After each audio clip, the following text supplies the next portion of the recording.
Hi everybody, on this video we'll talk about Edate. Edate is a function in Dax that returns the indicated number of months before or after the start date. So the syntax looks like Edate, the start date, which is the first parameter, and the second parameter is the number of months. It can either be positive or negative. If it's positive, it'll look into the future months. If it's negative, it will go in the past. So let's look at an action. New column. And I'm going to call it next month.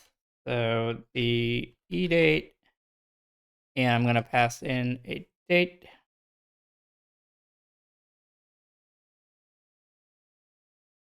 And let's pass on because we are just looking for next month.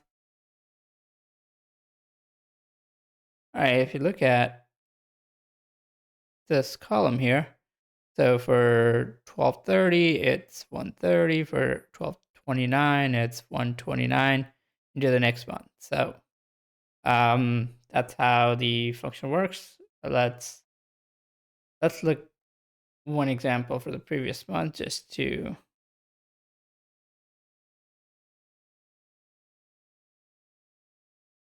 month, date.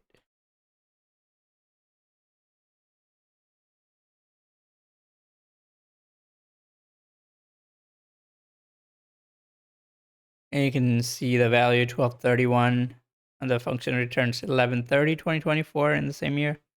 So 1228 to 11/28. So it just goes back and forth within the month, within the same day on the month, right?